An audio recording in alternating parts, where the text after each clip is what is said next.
आपके अपने YouTube channel rock study class में दोस्तों आपका स्वागत है। दोस्तों आज की इस वीडियो में दोस्तों हम जैनेंद्र कुमार जी का लेखक परिचय देखने वाले हैं। Okay, class 12th MP board में बहुत ज्यादा महत्वपूर्ण क्वेश्चन है हिंदी के पेपर के लिए। ओके, चलिए देख लेते हैं।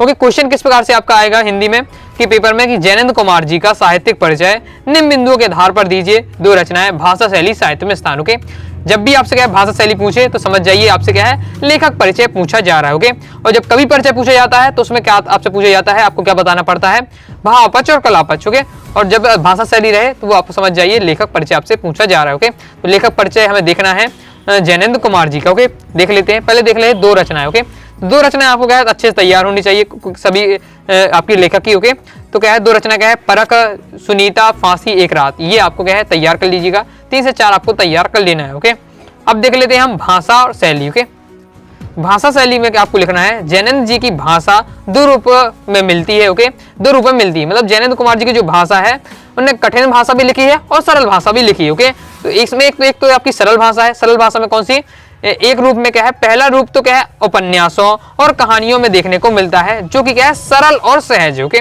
तो ये आपका पहला रूप हो जाता है। ओके, दूसरा रूप निबंधों में देखने को मिलता है जिसमें विचार और चिंतन की प्रधानता है। ओके, और जब भी विचार और चिंतन की प्रधानता हो वहां थोड़ी क्या है थोड़ी कठिन शैली आ जाती है। ओके, तो यही बताया गया कि जैनेंद्र कुमार जी ने क्या है दो शैलियों का प्रयोग किया है।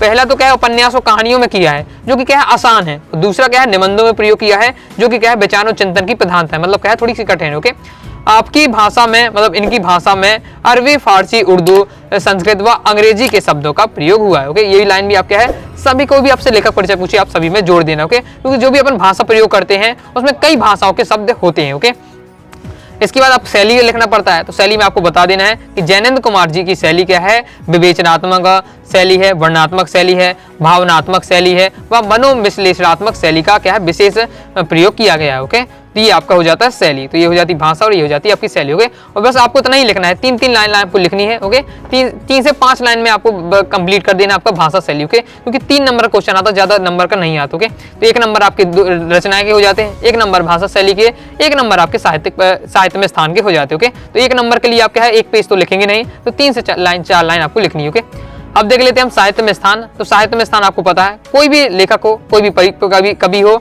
सबका क्या है हिंदी साहित्य में विशेष योगदान रहता है। ओके, सबकी आपको तारीफ कर देनी है। साहित्य में स्थान में आपको लिखना है कि श्रेष्ठ उपन्यासकार हैं, कहानीकार, निबंधकार जैनेंद्र कुमार अपने चिंतन, विचारधारा, आध्यात्मिक और सामाजिक विश्लेषणों के लिए सदा स्मरणीय रहेंगे।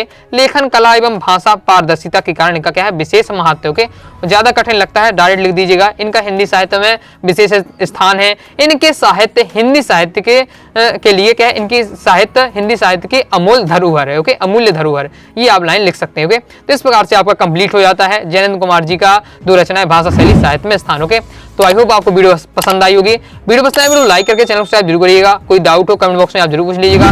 टेलीग्राम चैनल को ज्वाइन किया, टेलीग्राम चैनल को ज्वाइन कर लीजिएगा। ओके, साथ ही आप क्या है व्हाट्सएप चैनल को ज्वाइन कर लीजिएगा और इंस्टाग्राम भी फॉलो कर लीजिएगा।